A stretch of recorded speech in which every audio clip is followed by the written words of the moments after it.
Welcome to Map Crow, the RPG art show. My name is Kyle, and today we're building better witches. But first, I've got a big announcement. Building Better Monsters is becoming a book. I'm partnering with my creative collaborators over at Cloud Curio to create Monstrous. This book will be jam-packed with all the art that I've been making for the Building Better Monsters videos, in addition to a ton of illustrations you won't find anywhere else. Monstrous will provide you with flavorful abilities and actionable lore for all of the monsters, as well as worksheets to help you make your own monsters for your own games. Check the link in the description below for more information and to download our preview packet on the Paradisium Lich and see the worksheet that we use to create them. I am so excited to share this project with you as it is created, and I am overjoyed that I have the creative support of Amber, Kenny, and Sally, who actually helped me out a lot when I was thinking of ideas for this video. Witches are kind of a tough one because, again, this is sort of like an icon. This is sort of an unassailable, static image that has firmly embedded itself in the imaginations of people all over the world. So who am I to dare to redesign it? But cursed with hubris as I am,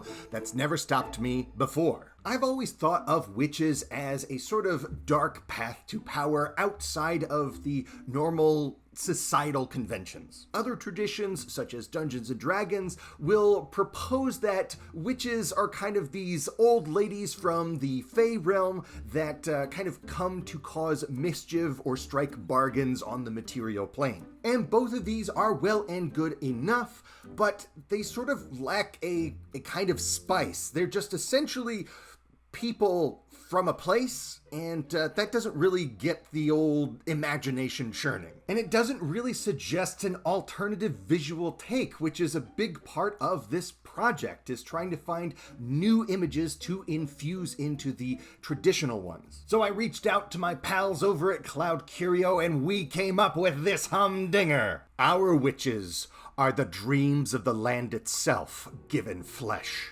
So if a forest or a swamp or a cave system is scarred in some way by a battle or a terrible ritual, blood spilt in the act of deicide, the land itself might scab over with what humans might think of as evil corruptions. And part of that healing process, part of that defensive reflex, is the creation of a witch. To meet a witch in their wood is to meet a sleepwalking, wounded beast that is just as likely to impale you on a tree branch as they are to sick their twisted creatures upon your flesh, as they are to pass on their secret wisdoms to you and adopt you in as one of the forest's very own. But your limbs are weak from city work, and your face is too expressive, and your mind is too willful. These things must be replaced for you to stay in the forest, to be of any use to the workings that we are doing here. Oh,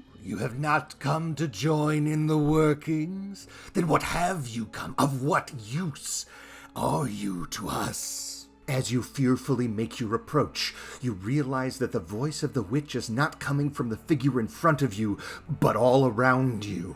The gurgling of the swamp, the echoing voice emanating from an old log, the dancing lights of fireflies surrounding your head. You wish to bargain? Do you have land? We require distances from houses and homes. No land of your own. Then you must take someone else's, for we cannot plant our roots. We cannot grow where there are fires for cooking and children in cribs. Yes, you must drive off the farmers and orchard keepers and shepherds, but leave us, the animals. We need their muscle, their sinew and bone. They are ill-treated by the men. We have seen this. They will be cared for here. You will do this for us? Yes. Then we have a bargain. I shall send a serpent to do this thing you have asked. Each witch would kind of have its own personality and modus operandi.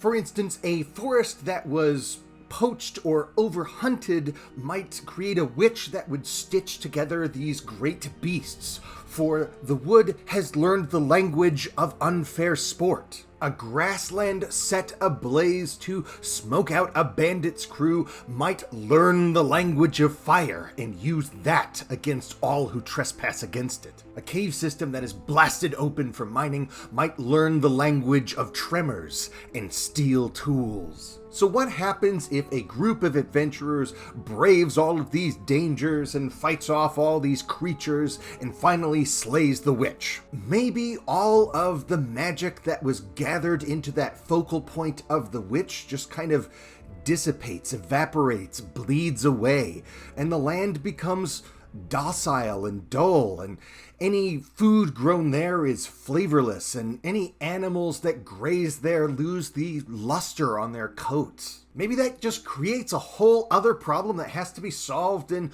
a whole new way. But for those who can bring something of value to the working, to the healing that is going on in these lands, there might be an opportunity to bargain for great and terrible favors. Horrific monsters to do your bidding. Potent poultices to dispel curses. Honey so sweet, anyone will believe anything you say while it's smeared on your lips. For all of the cruelty, for all of the power that the witch wields, it's not evil. A spider sitting in the toe of your shoe that bites you isn't evil for doing so. Nor is a bear fattening itself up on a carcass for the long winter sleep. These are cruel things. These are harsh things.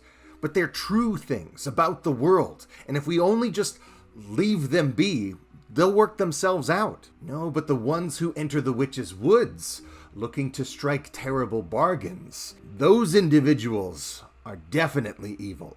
Because they will see to it that they are not the ones that have to pay the terrible price for the boons they ask of the witch. And they will target the fury of the witch with ambition and precision and greed. And boom schnitzel, you have yourself basically a whole campaign with all kinds of situations that can go in any kinds of directions. All these relationships that weave in and out of a specific location. This is a big part of what we are trying to do with this Monstrous project at Cloud Curio. We are trying to give you monsters that are full of stories and full of role-playing potential and options for your player characters to deal with it, so that your players can have a different reaction to monsters than to just start slinging spells and swinging swords at it. And listen, I'm a DM. I get that there is a utility to those kinds of monsters, but those resources already exist. We are trying to create a resource that doesn't exist yet. So if you've enjoyed some of the ideas or the art that you've seen in this video or the other videos in the Building Better Monsters playlist, check out the link in the description below. And if you want to keep up with all the behind the scenes stuff, subscribe for $5 a month to my Patreon to get access to the secret sketchbook. This week in the comments section, I would love to hear everybody's stories about how they have run witches in their games. Did it go particularly well? Did it feel like it fell flat? What are the best witch characters from books and movies that you use to inspire your games? Next week, we are returning to making my own TTRPG Part 2, and we'll see the progress I've been making in the background of all of these spooky monster videos for October. So until next time, my friends, farewell.